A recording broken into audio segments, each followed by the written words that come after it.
graça e a paz do nosso Senhor e Salvador Jesus Cristo reine em cada vida, cada coração. Que bom que você está juntamente conosco na melhor e maior escola do mundo, que é a Escola Bíblica Dominical. Nós estamos fazendo uma série de estudos sobre o livro de Gênesis, a criação do universo. E a lição de hoje da revista Compromisso, revista de adultos da Escola Bíblica Dominical da editora Convicção, a lição de hoje é a segunda lição e tem por título O Ser Humano e a Sua Razão de Ser. Quais os objetivos gerais? O primeiro objetivo geral é entender que Deus coroou sua obra com a criação do homem e da mulher e preparou todo o ambiente para que o homem pudesse viver e os colocou como administradores de tudo que foi criado. E nós precisamos reconhecer seu valor diante de Deus. Os objetivos específicos: refletir sobre a perfeição da criação humana, sobre a obra da criação de Deus e resgatar os propósitos de Deus para as nossas vidas. Mas antes de mais nada, nós vamos nos orar ao nosso Deus, pedindo a Deus que direcione as nossas falas, as nossas mentes, os nossos corações, que possamos estar apreendendo cada vez mais da sua palavra. Pai amado, glorificado Senhor, exaltado, ó Deus, seja o teu nome sobre toda a terra. Muito obrigada, Deus, pela noite que tu nos deste em paz, pela oportunidade que tu nos deste de despertar para mais um dia, ó Senhor. Muito obrigado, ó Deus, pelo cuidado, pelo zelo que tu tens para conosco, ó Pai. E em nome de Jesus, ó Senhor, nós te pedimos, ó Deus, que tu abras as nossas mentes, os nossos corações, para que possamos nos despreender de todo paradigma, de todas as concepções preconcebidas, e que possamos, ó Deus, deixar, ó Deus, que o teu Espírito fale os nossos corações e as nossas vidas. Usa-nos, ó Pai, como instrumentos nas tuas santas mãos, e que aqui eu não venha falar nada de mim mesma, mas unicamente usada por ti. Obrigada, Deus, por este privilégio. É o que te peço, em nome do teu Filho amado, Jesus Cristo. Amém. Então, o ser humano e a sua razão de ser. Por que Deus criou a mim e a você? Qual a nossa razão de existir? Qual a nossa razão de ser? Eu queria, queridos, nosso textual, ele se encontra em Gênesis, capítulo 2, nós vamos estar trabalhando todo o capítulo 2 do livro de Gênesis, e eu queria que você visualizasse, desse uma paradinha para visualizar como foi que Deus fez o primeiro homem. Queria que você fechasse seus olhos agora e que com as suas mãos você vislumbrasse todo o agir de Deus, o primeiro escultor sobre a face da terra, Como foi que Deus fez o homem das suas próprias mãos. Gênesis 2:15, que é o nosso textual, nos diz assim: E tomou o Senhor Deus o homem e o pôs no Éden para o lavrar e o guardar. Então eu queria que você imaginasse isso aí, Imaginasse essa criação de Deus, a primeira obra de arte feita na humanidade, que foi o próprio homem. E pensa aí, como é que você se sente, Como você se sente? Pensa como Deus se sentiu ao fazer o homem. E que percebamos, queridos, como nós somos diferentes, apesar de nós termos os mesmos membros, os mesmos olhos, as mesmas bocas, etc. A gente vai ver aqui no livro de Gênesis, capítulo 2, nós estaremos lendo todo o capítulo, que é o texto que nós estaremos estudando nesta manhã. Assim os céus, a terra e todo o seu exército foram acabados.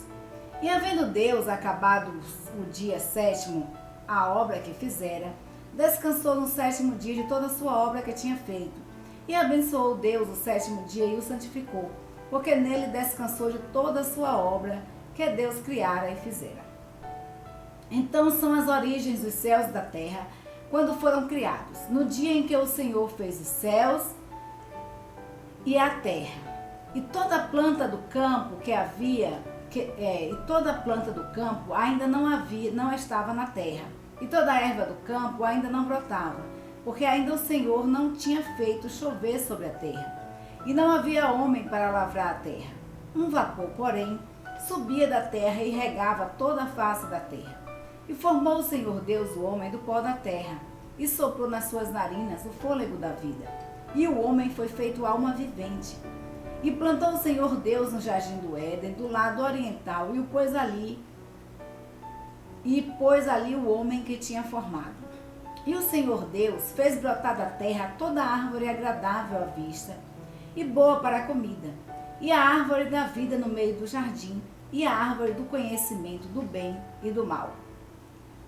E saía um rio do Éden para regar o jardim, e dali se dividia e se tornava em 4 braços. O nome do primeiro é Pison, que é o que rodeia toda a terra de Havilá, onde há ouro. E o ouro dessa terra é bom. Ali há bidélio e pedra de sardônica. E o nome do segundo rio é Gion. Este é o que rodeia toda a terra de Cuxi. E o nome do terceiro rio é Tigre. Este é o que vai para o lado oriental da Síria. E o quarto rio é o Eufrates. E tomou o Senhor Deus o homem e o pôs no jardim do Éden para o lavrar e o guardar. E ordenou o Senhor Deus ao homem, dizendo: de toda a árvore do jardim comerás livremente, mas da árvore do conhecimento do bem e do mal, dela não comerás, porque no dia em que dela comeres, certamente morrerás. E disse o Senhor Deus: não é bom que o homem esteja só, far-lhe-ei uma ajudadora idônea para ele. Havendo, pois, o Senhor Deus formado todo o animal do campo e toda a ave dos céus, os trouxe a Adão, para este ver como lhe chamaria.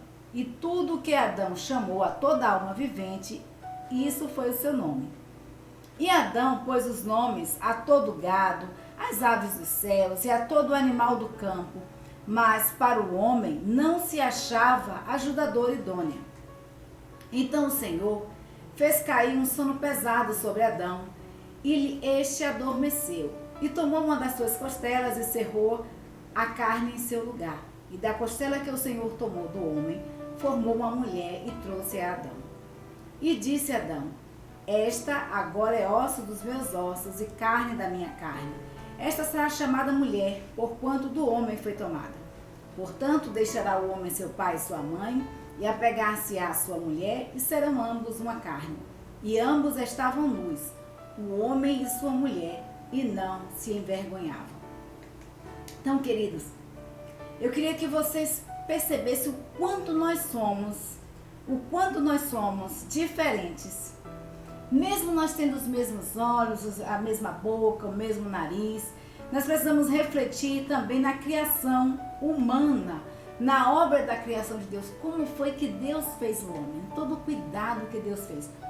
Nós estudamos no capítulo 1 que tudo se formou a partir da palavra, né? Deus disse: haja luz, haja separação entre as águas, haja aves nos céus, e Deus foi criando tudo através da sua palavra. Mas ao homem, Deus fez diferente. Ao homem, Deus fez com as suas próprias mãos. E a Bíblia nos diz que Deus soprou em nós o fôlego da vida. Então, nós abordaremos nesse estudo a razão de ser do ser humano. Por que nós fomos criados? Por que o ser humano foi criado? E qual a razão de ser? Por que nós fomos criados à imagem e semelhança de Deus? Ele coroou a sua obra. Nós falamos que Deus preparou, né? No estudo da semana passada nós falamos sobre isso. Deus preparou todo o terreno, é como se ele tivesse feito todo o bolo, e depois ele colocou ali a coroa do bolo na terra, que foi o homem, né? A criação do homem. Então nós somos a cereja do bolo de Deus. E Deus coroou a obra da criação com o homem e com a mulher, e preparou todo o ambiente para que o homem pudesse viver. E Deus nos colocou aqui como administradores. Nós somos mordomos, nós somos administradores de Deus na face da terra. Deus nos colocou como administradores daquilo que Ele fez, né? De tudo aquilo que Ele fez. Nós vamos ver isso nos versículos 4 e 5. Olha, estas são as origens dos céus e da terra, quando foram criados, no dia que o Senhor fez a terra e os céus, e toda a planta do campo que ainda não estava na terra, e toda a erva do campo que ainda não brotava, porque ainda o Senhor não tinha feito chover sobre a terra e não havia homem para lavrar a terra. Então aparece aqui no versículo 4 e 5 uma síntese introdutória que liga o que vai ser exposto em todo o material que vai ser todo o material relatado no capítulo 1, versículos de 1 a 25 do livro de Gênesis. Então o capítulo 1 ele relata, né, ali toda a criação do universo, e o capítulo 4 e 5 faz uma síntese introdutória do que foi exposto no capítulo 1. O versículo 4, né, ele informa brevemente que foi formado os céus e a terra, e ainda não havia planta, não havia chuva, ainda não tinha erva na terra, nem chuva, e concluiu dizendo, porque não havia quem a lavrasse, não havia quem cuidasse dessa terra, mas apenas um vapor regava a terra. Então, como solução possível para o problema, né? Como possível solução para o problema de um vapor regando a terra ao tempo em que se relata que havia ausência de chuva, Vold sugere que, comparada à expressão hebraica ed, traduzida como vapor, o correlato, né, acádico id, pode-se admitir que se trata de uma espécie de rio cósmico subterrâneo, conciliando desta forma a narrativa do capítulo 1, no capítulo 1, versículo 2. Então, o enfoque presente na narrativa agora do capítulo 2 é a criação do homem. O enfoque do capítulo 2 é a criação do homem. Nós vamos ver isso a partir do versículo 4, a parte B, né? E no dia em que o Senhor fez os céus e a terra, e aí Deus começa já dando um enfoque aqui agora, vai passando um enfoque para a criação do primeiro homem e da primeira mulher. E a primeira história não aparece senão no final, né? A primeira história não aparece senão no final do capítulo 2. Então nós vamos ver, queridos, que Deus nos colocou aqui como administradores. Na terra, a gente vê que no capítulo, versículo 4, Deus diz que não chovia ainda sobre a terra, não havia planta, não havia ervas, porque não havia quem cuidasse dessas plantas e dessas ervas. Então Deus nos coloca aqui como administradores. Como eu falei na lição passada, nós estamos tendo escassez de água, escassez de energia, nós estamos tendo muitas secas. Tudo isso é produto de quê? Do mau cuidado do homem para aquilo que Deus criou. As pessoas colocam julho como o mês do meio ambiente, né? Mas na verdade, meio ambiente, o dia do meio ambiente tem que ser todos os dias. Nós estamos aqui para cuidar do meio em que nós vivemos. Esse foi o propósito. Deus nos colocou aqui para sermos administradores, para administrarmos toda a sua criação. E se nós administrarmos bem, nós viveremos bem. Mas se administrarmos mal, viveremos mal. Então nós precisamos ser sábios, pedir a Deus sabedoria, direcionamento dos altos céus, para administrarmos aquilo que o Senhor criou. Então, no versículo 7 do capítulo 2, diz assim: E formou o Senhor Deus o homem do pó da terra, e soprou em suas narinas o fôlego da vida. E o homem foi feito alma vivente.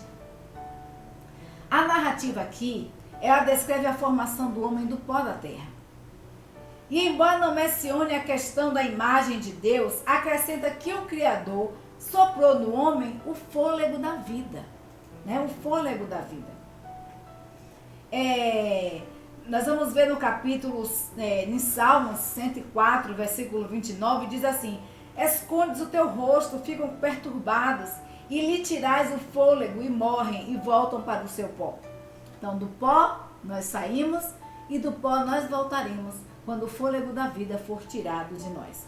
No salmista, no capítulo 146, versículo 4, diz: Sai-lhe o espírito e volta para a terra. Naquele mesmo dia perecem os seus pensamentos acabam. Se o fôlego da vida for tirado de nós, nós morreremos. Bem sabe quem está passando agora pelas dificuldades de respirar, pela falta de oxigênio, que é algo tão natural que Deus nos deu, né? Eclesiastes 12, versículo 7 diz assim: e ao pó volte à terra, e o pó volte à terra como era, e o espírito volte a Deus que o deu. E aí, para depois ele começa a descrever, né? Depois que Deus fala, Deus cria aqui o homem do pó da terra, porque nós saímos do pó da terra e ao pó voltaremos quando for tirar o fôlego da vida. Deus agora ele apresenta, né? Ele começa a descrever o ambiente para este homem, né? O que seria o que esse ambiente? O jardim, as árvores, os rios, os animais. Deus começa a apresentar, né? E apresenta uma ordem cronológica, uma ordem lógica ao invés de uma ordem cronológica, em contraste com o capítulo 1, que vai tudo cronologicamente. Deus agora apresenta o homem de forma lógica, né? Vai ordenada, ele vai apresentando ao homem aquilo que ele criou.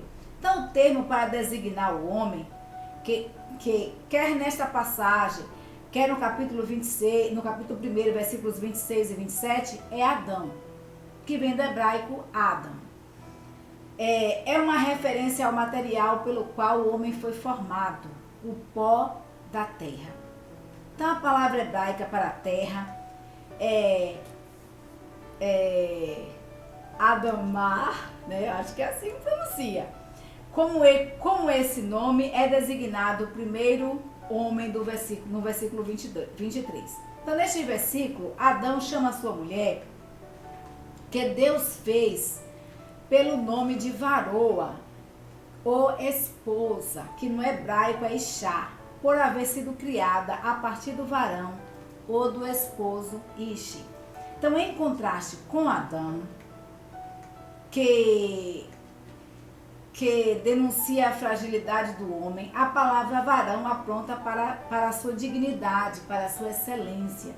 E um pouco mais adiante a gente vai ver que Deus criou o homem e a mulher. A gente vai ver em Gênesis capítulo 5, versículo 2, que Deus criou o homem e a mulher e os chamou de Adão no dia em que eles foram criados. Então, nós vamos ver que Adão não somente é o nome do primeiro homem, mas também o nome da primeira espécie. O primeiro homem leva o nome da espécie como também seu próprio nome, né, que é Adão, do mesmo material que ele foi tirado, do pó da terra. E nós vamos ver que depois de formar o corpo do homem, Deus ele faz o quê? Ele só soprou-lhe nas narinas o fôlego da vida. O resultado foi que o homem se tornou o quê? Alma vivente, nefesh, vivente. A palavra nefesh significa ser respirador, ser que respira. Então, o fôlego de Deus representa a força ativa, vigorosa, que compartilha a vida, como nos afirma Jó no capítulo 33, versículo 4. O Espírito de Deus me fez e a inspiração do Todo-Poderoso me deu vida. Então, o fôlego da vida, né? O fôlego de Deus, ele nos dá vida. Se bem que a expressão fôlego de vida algumas vezes nos força a pensar no aspecto espiritual do homem. Porque tem também essa parte do aspecto espiritual do homem. Porque nós temos o Espírito de Deus em nós. Números 16, 22 vai dizer: mas eles se prostraram sobre seus rostos e disseram: ó Deus, Deus dos espíritos de toda a carne, pecará um só homem, indignar-se-á tu contra toda esta congregação? Jó capítulo 32, versículo 8 diz: na verdade, há um espírito no homem e a inspiração do Todo-Poderoso fez entendido. Zacarias no capítulo 12, versículo 1 diz: o peso da palavra do Senhor sobre Israel, fala o Senhor, o que estende o céu, o que funda a terra e que forma o espírito do homem dentro dele. 1 Coríntios, versículo 6, 7 nos diz: mas o que se ajunta com o Senhor é um mesmo espírito.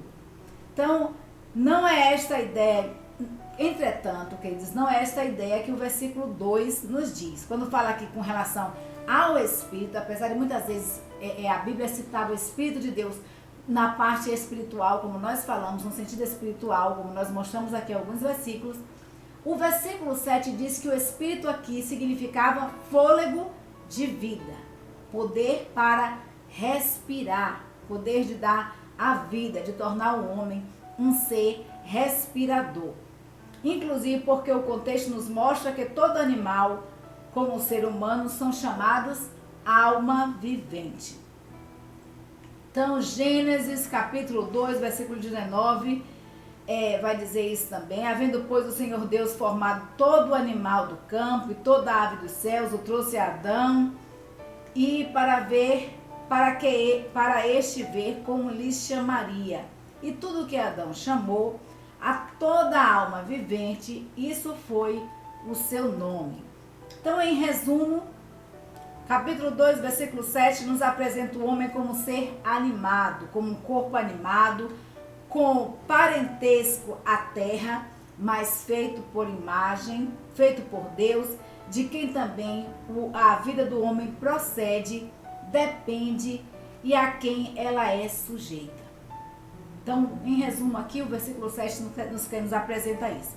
Nos apresenta o homem como ser animado, com parentesco à terra, mas feito por Deus, de quem ele procede a vida, de quem ele depende e de quem ele está sujeito, né? A sua vida está sujeita, porque Deus deu e Deus também tira. Então, o primeiro tópico aqui, o lar, o paraíso do homem. Nós vamos ver isso no versículo do capítulo 2, versículo de 8 a 14, que nos diz assim. 8 a 14. E plantou o Senhor Deus um jardim no Éden, do lado oriental, e pôs ali o homem que tinha formado. E o Senhor Deus fez brotar da terra toda árvore agradável à vista e toda boa para a comida, e a árvore da vida no meio do jardim, e a árvore do conhecimento do bem e do mal. E o Senhor saía do rio do Éden para regar o jardim, e dali se dividia e tornava em 4 braços.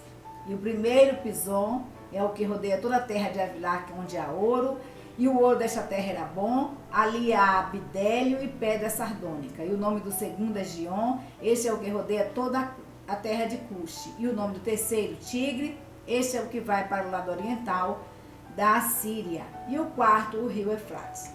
Então, esse é o lar do homem. O homem foi posto no jardim para o lado do oriente, no Éden.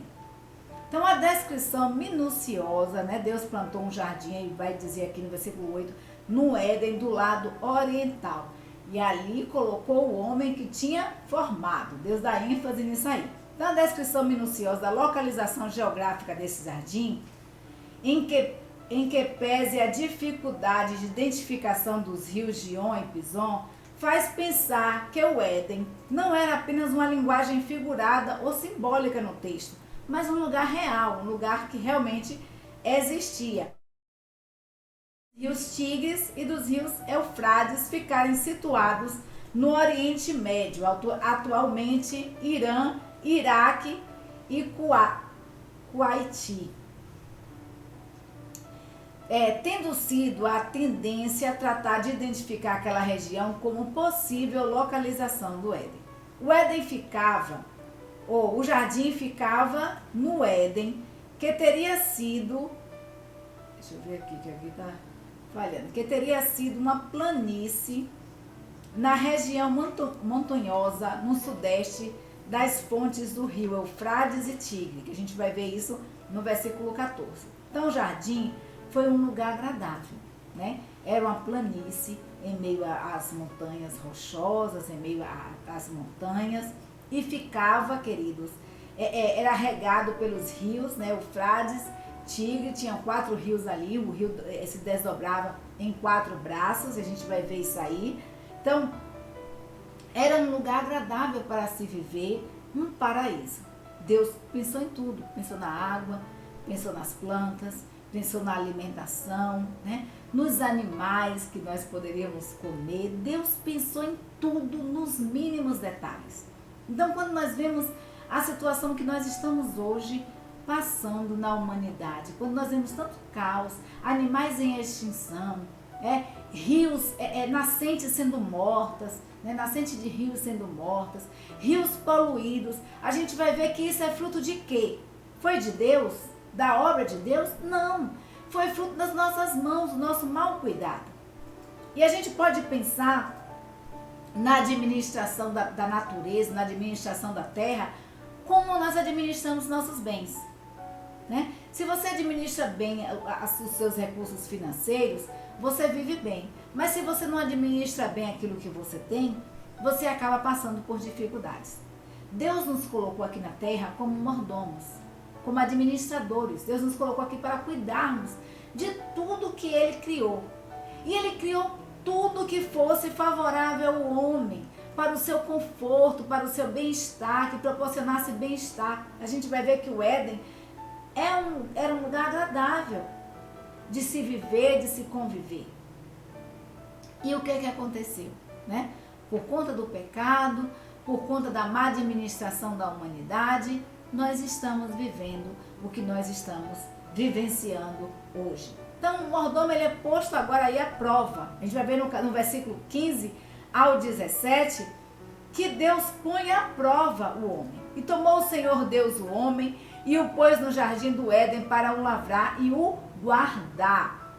E ordenou o Senhor ao homem, dizendo: de toda árvore do jardim comerás livremente, de toda árvore do jardim comerás livremente. Mas da árvore do conhecimento do bem e do mal, dela não comerás, porque no dia que dela comeres, certamente morrerás. Então Deus dá uma ordem. Olha, vou colocar vocês aqui, vou colocar vocês para cuidarem da terra, né? Então cuide, Adão, de toda a terra, de tudo daquilo que eu fiz. Guarde bem esse local. E Deus foi específico. Olha, você vai poder comer de tudo, porque eu fiz para você, fiz para vocês, para que vocês pudessem se alimentar. Você vai comer de tudo, de tudo, de tudo.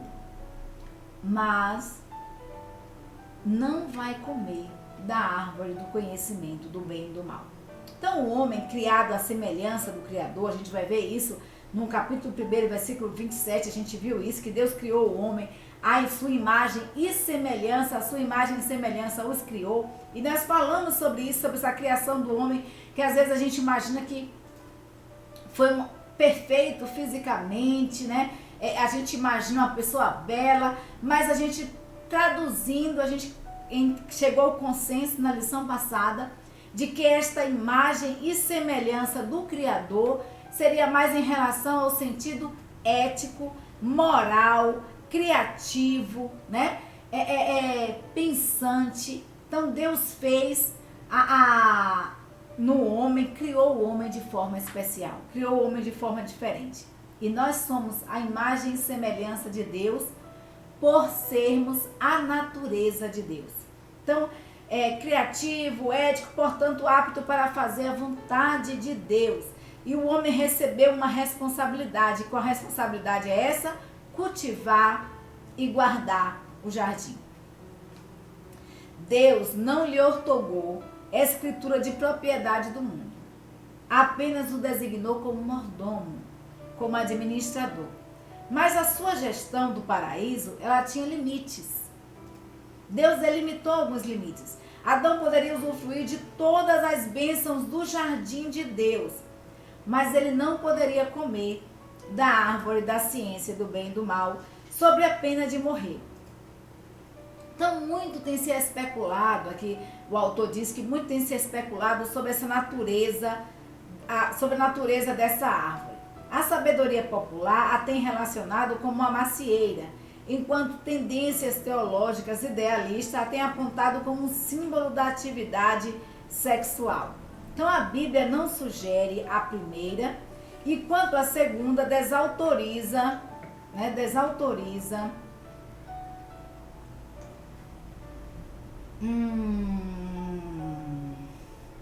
desautoriza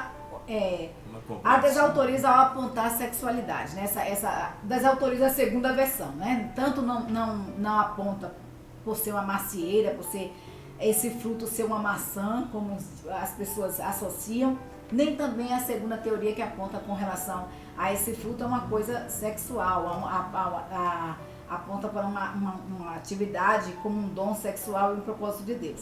Não somente para o ser humano, mas também para todos os animais e mesmo assim para os vegetais, que considera a multiplicação no contexto de bênção de Deus e não no contexto de maldição. Quando Deus criou a terra, Deus crescer e multiplicar e encher a terra, né? Então o fruto não seria, não desautoriza falar nesse sentido, porque Deus pediu que estivessem multiplicando, isso tanto os animais quanto o ser humano. Então a morte aqui, que Deus fala do homem, certamente morrerás, não era apenas uma morte física, porque nós vamos ver na Bíblia, queridos, que mesmo depois de ter comido do fruto do bem e do mal, da ciência do bem e do mal, Adão vai morrer muito posteriormente depois. Adão vai morrer aos 930 anos. A gente vai ver isso em Gênesis 5, versículo 5, que diz assim: e foram os dias de Adão, que Adão viveu 930 anos e morreu. Então, Adão morreu 930 anos depois, ele viveu 930 anos. Então, quando Deus diz assim, havia estipulado, no dia em que certamente morrerás, né, no versículo 17 a gente vai ver isso, mas de toda a árvore do conhecimento do bem e do mal, dela não comerás, pois no dia em que dela comeres, certamente morrerás. Na Bíblia, a morte não significa cessão, mas separação. Separação de Deus, né? Porque muitos irão viver a vida eterna para a perdição e outros para a salvação. Então, na Bíblia, quando a Bíblia fala sobre morte, a morte não significa cessar, morreu, acabou, mas uma separação. Então, a perdição eterna, a gente vai ver isso em Tessalonicenses 1,9, quando diz: os quais por castigo padecerão a eterna perdição, longe da face do Senhor e da glória do seu poder. É o destino dos perdidos e significa a separação eterna do Senhor, enquanto há também a morte para a vida eterna, que significa também a separação aqui da terra, dos seus entes queridos, mas uma vida eterna para com Deus. É a comunhão perfeita para com o Pai, para os que são reconciliados com Ele pela fé no sacrifício expiatório de Jesus Cristo. Expiatório de Jesus Cristo na cruz do Calvário. E a gente vai ver isso em 2 Coríntios, capítulo 5, os versículos de 18 a 21, que diz assim: e tudo isto provém de Deus, que nos reconciliou consigo mesmo por Jesus Cristo, nos deu o ministério da reconciliação.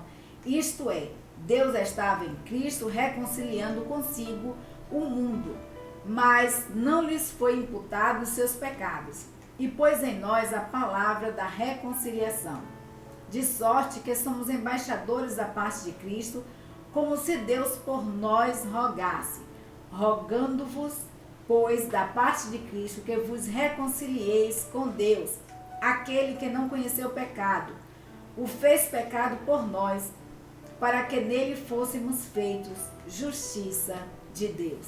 É isso que nos diz 2 Coríntios, capítulo 5, versículos 18 a 21. Então, por um homem veio o pecado na humanidade, e por um só homem a reconciliação para com Deus deste pecado. Então agora o mordomo, esse administrador, ele recebe uma bênção de Deus. Ele já tinha recebido tudo do Pai, né? Ele já tinha recebido de Deus a terra, ele já tinha recebido de Deus os animais, toda a comidinha, tudo direitinho. Mas Deus viu, queridos, Deus viu que o homem estava só, que Adão estava só. E aí Deus dá uma bênção toda especial a Adão. E disse o Senhor: não é bom que o homem esteja só, far-lhe-ei uma ajudadora idônea para ele. A gente vai ver isso do 18 ao 25. Então o homem, ele foi criado como um ser social, como um ser que deve se socializar. Nós não somos ilha, nós somos criados para nos socializarmos. E Deus disse no versículo 18, olha, não é bom que o homem esteja só, eu vou lhe fazer uma ajudadora, que ele seja idônea. Aqui o narrador retorna à descrição do processo da criação para explicar a formação do casal. A gente vai ver aí no 18, no versículo 19, diz assim: havendo, pois, o Senhor formado da terra todo animal do campo e toda ave dos céus, os trouxe Adão para ver como esse lhe chamaria. Tudo que Adão chamou, toda alma vivente, essa foi seu nome. E pôs os nomes do gado, as aves dos céus e todo animal do campo. Mas para o homem não se achava um ajudador idôneo, não se achava um par ali na terra daquilo que foi criado para o homem. Então, o que foi que Deus fez? Deus fez cair um sono pesado sobre Adão, e este adormeceu e tomou das suas costelas e cerrou um lugar na carne e cerrou a carne em seu lugar, né? E da costela Deus formou a mulher, né? Da costela Deus formou a mulher e trouxe a Adão. E disse a Adão: essa agora é ossos dos meus ossos, carne da minha carne, e ela será chamada mulher, porquanto do homem foi tomada. Portanto, aí a Bíblia nos faz uma ressalva: deixará o homem seu pai e sua mãe, e unir-se à sua mulher, e serão ambos uma só carne. E ambos estavam nus, o homem e a mulher, e não se envergonhavam. Então, o destino do homem só se realiza plenamente da unidade da vida matrimonial, né? O homem só se realiza quando ele acha a tampa da sua panela. Como diz o ditado. Às vezes, nós temos visto muito hoje, né, nos dias de hoje, se falar mal sobre o casamento. O casamento, eu costumo dizer que é uma instituição criada por Deus, que estava no plano de Deus, e que Deus tem uma bênção toda especial reservada para a família, para o homem e a mulher, onde os dois se unirão em uma só carne. Então, o destino do homem, ele só se realiza plenamente dentro da unidade da vida matrimonial, dentro da harmonia da vida matrimonial. Daí a insistência da palavra de Deus em condenar, porque a Bíblia ela condena a fornicação, a prostituição, o adultério, a homossexualidade, a bestialidade, que é a prática sexual com animais. A Bíblia nos diz em Êxodo 20, 14, a Bíblia nos diz: olha, não adulterarás. Em Êxodo 20, 17, não cobiçarás a casa do teu próximo, não cobiçarás a mulher do teu próximo, nem o seu servo, nem a sua serva, nem o seu boi, nem o seu jumento, nem alguma coisa do teu próximo. E nós vamos ver também que Deus vai dando instruções na sua palavra em Levíticos, capítulo 18, versículos de 1 a 30, Levíticos também, capítulo 20, os versículos 10, 13, 15 e 16. Deus faz uma lista, queridos, enorme, uma lista enorme com normas de ética, moral e conduta espiritual do seu povo, para que o seu povo viva bem, para que o seu povo esteja bem. Então, em Romanos 1, capítulo 1, versículo de 24 ao 32, nos diz assim: por isso também Deus os entregou às concupiscências dos seus corações, à imundícia, para desonrar seus corpos entre si, pois mudaram a verdade de Deus em mentira, e honraram e serviram mais a criatura que o Criador, que é bendito eternamente. Amém.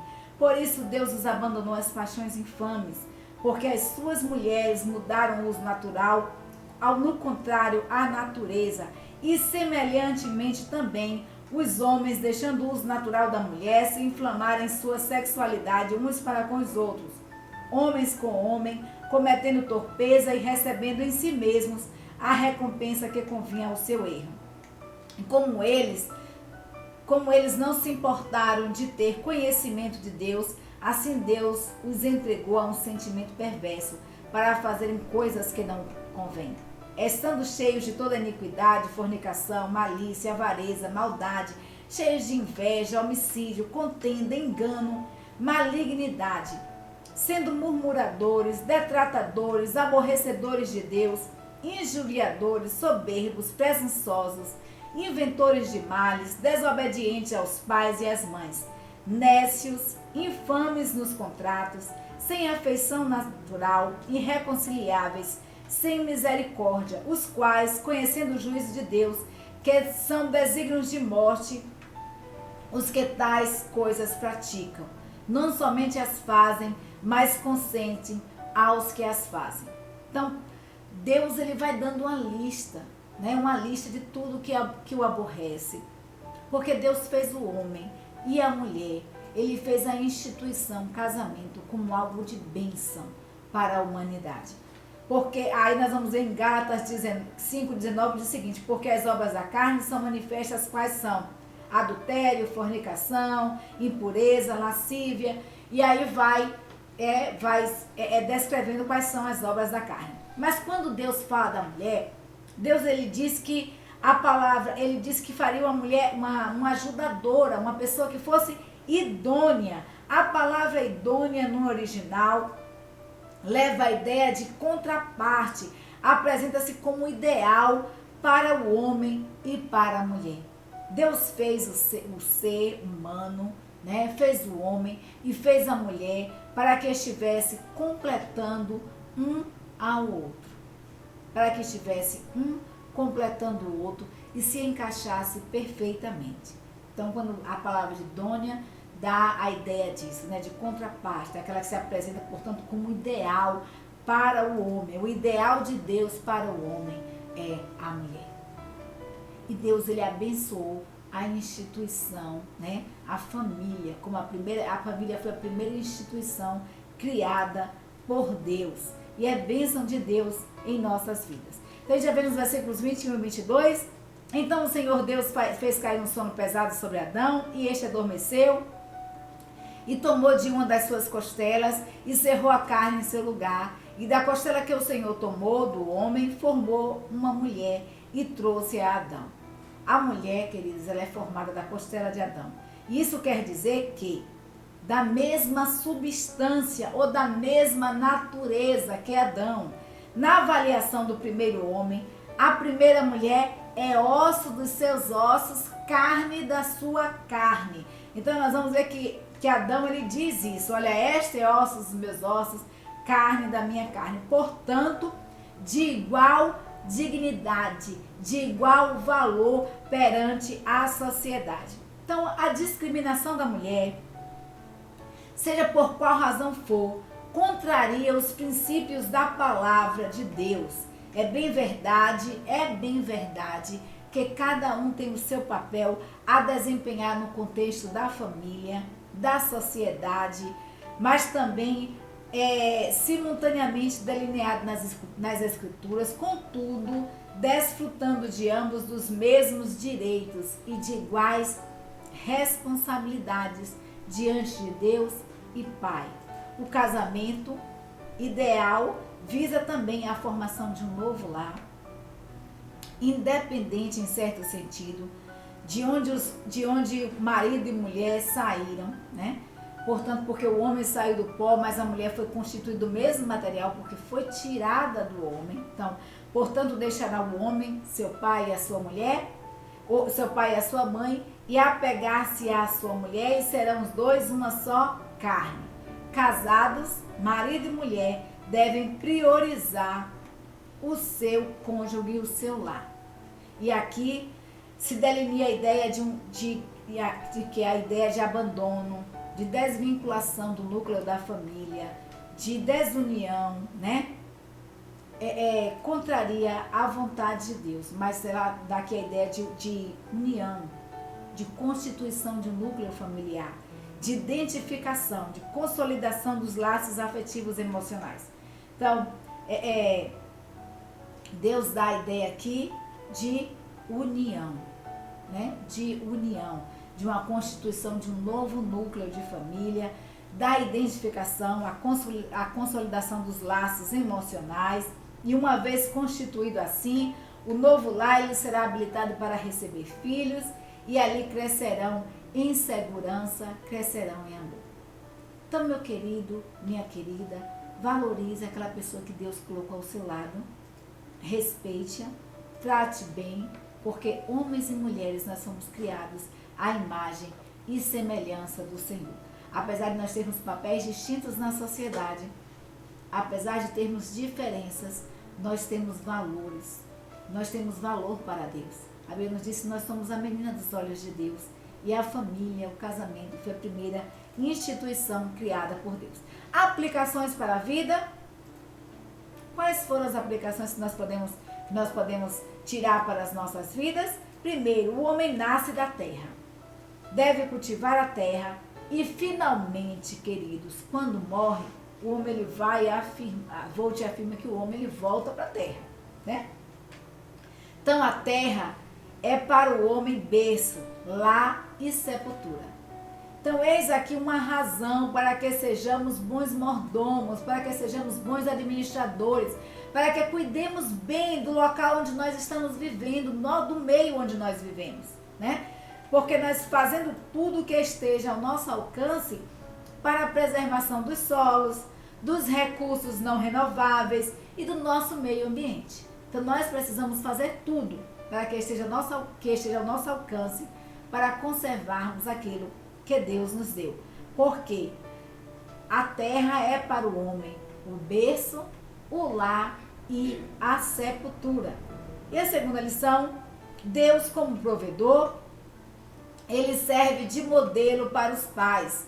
O inexperiente Adão, ele foi protegido e sustentado por Deus. A gente vai ver no capítulo 2, versículo 10 a 14, que Deus, ele sustenta, né, a Adão, ele vai colocando tudo que é necessário para a subsistência de Adão aqui na terra. E como pais, nós também devemos prover nossa família, tanto de necessidades materiais e com muito maior desvelo, com muito maior atenção às necessidades emocionais. Nós vamos ver que Deus, ele supriu Adão de tudo que era essencial para a sua subsistência, e a Bíblia nos diz que à tardinha Deus descia, na viração da tarde, Deus descia para conversar com Adão e para conversar com Eva. Então Deus deu o material, mas também Deus deu o emocional. Deus deu o suporte emocional. E nós como pais, nós devemos prover para as nossas famílias não só o material, o sustento material, mas também o emocional, né? As necessidades emocionais. São mais os famintos emocionais ao nosso redor do que os famintos de pão. São mais pessoas carecendo, passando necessidades emocionais do que as pessoas que passam necessidades materiais. Então, a terceira lição, no contexto da vida conjugal, homem e mulher devem desfrutar um do outro. Devem desfrutar da relação, experimentar intimidade física, emocional e espiritual, em um clima de respeito, de carinho, entregar-se um ao outro na busca de satisfazer as respectivas necessidades físicas, com relação também à sexualidade, porque sexo no casamento não é pecado, as necessidades emocionais com relação à afetividade e as necessidades espirituais, para que Satanás não venha a tentá-los. A gente vai ver isso em 1 Coríntios 7, versículo 5, que diz assim, olha, não vos priveis um ao outro, mas desfrutem um do outro, senão por consentimento mútuo, por algum tempo, para vos aplicardes ao jejum e à oração, e depois ajuntai-vos outra vez, para que Satanás não vos tente pela incontinência, né? Pela privação, pela incontinência. Então desfrutem casal, homem e mulher, um do outro, e que vocês estejam sendo sustentados por Deus. Virtude aprendida, né? Já estamos chegando ao finalzinho da nossa lição. A virtude aprendida, o autor aqui ele sugere que você escreva a sua história de vida com base nas questões abordadas nesse estudo, né? Nós falamos aqui como é mordomo, nós falamos com relação à família e com relação aos valores. Quais são os valores que você possui? Quais as bênçãos que você tem recebido do ambiente que Deus preparou para você viver? E essas bênçãos com relação a suprimento, família, etc. Vai escrevendo sua história de vida e colocando ali. Que cuidados você tem tido para proteger a criação de Deus? como administrador. O que você tem feito na administração daquilo que Deus te deu com relação ao meio, com relação à sua família? O que mais você acrescentaria? O que mais você colocaria aqui na sua história de vida, na sua experiência de vida, com base nas questões que foram abordadas aqui no estudo? Parece uma tarefinha boba, mas é de suma importância, porque a gente vai poder relembrar aquilo que Deus fez e tem feito por nossas vidas, né? Por que nós fomos criados, qual a nossa razão de ser, e se nós estamos passando dificuldades, nós padecemos algumas dificuldades, muitas vezes ocorre porque nós não temos administrado bem aquilo que Deus nos deu. Então, que Deus nos abençoe, nos conceda uma semana maravilhosa na presença dEle, que o seu lar seja tremendamente abençoado por Deus, que Deus supra toda e qualquer necessidade, como Pai, como provedor, como sustentador, que Deus esteja abençoando a sua família, multiplicando os seus celeiros, derramando bênçãos no seu lar, te dando uma semana de paz. E vamos continuar orando, queridos. Nosso muito obrigada a você. Lembrando que hoje à noite, hoje à noite, às 19h30, nós teremos o culto ali no templo, na Igreja Batista Sinai de Almadina. E você é nosso convidado todo especial para estar ali conosco, adorando ao nosso Deus. Irmã Paula, encerrando aí, aliás, antes de encerrar, né? Nossa gratidão à igreja, a todos os departamentos, pela forma como os irmãos homenagearam, como a igreja maravilhosa, né? Foi maravilhosa. Os seus 30 anos, os nossos 30 anos, né, de casados, o seu aniversário também. Tá? Então, muito obrigado, igreja, cada departamento, cada um que participou, e nós percebemos a sinceridade, a dedicação de cada um. Esperamos em Deus que as suas bênçãos continuem sendo derramadas sobre a família de cada um de vocês, em nome de Jesus. Muito obrigado mesmo, a família pastoral agradece o zelo, o amor, o carinho e o cuidado da igreja por cada um de nós. Gente, foi muito bom. Se vocês não viram, vejam as fotos ali no Facebook dos Batistas de Almadina, no meu Facebook também, Paulina Costa. Olha, a surpresa foi maravilhosa que a igreja fez. Nosso muito obrigada, sinceramente, de todo o coração, né? Nós chegamos na igreja, recebemos aquela surpresa tremenda, a igreja toda ornamentada. Fizeram até porque no dia 25 de janeiro nós completamos mais um ano de vida e 30 anos de união abençoada por Deus. Nosso lar, graças a Deus, é um lar de bênçãos, né? Um lugar de harmonia. E Deus tem nos abençoado a nossa união com o pastor Robson, e a igreja fez uma surpresa maravilhosa. E depois do culto, quando nós retornamos, nós fizemos a renovação dos votos ali na igreja, encontramos um banquete aqui, teve bolo, logo 2, né? A igreja fez um, no outro dia minha filha fez outro, e teve os presentes, a atenção. Gente, foi muita coisa. Nós não merecíamos, mas louvamos a Deus pela vida de vocês. Ainda estamos recebendo presente, tá? Que no dia 8 vai vir o presente de Itamaraty, que a irmã Tiele vai mandar pra mim.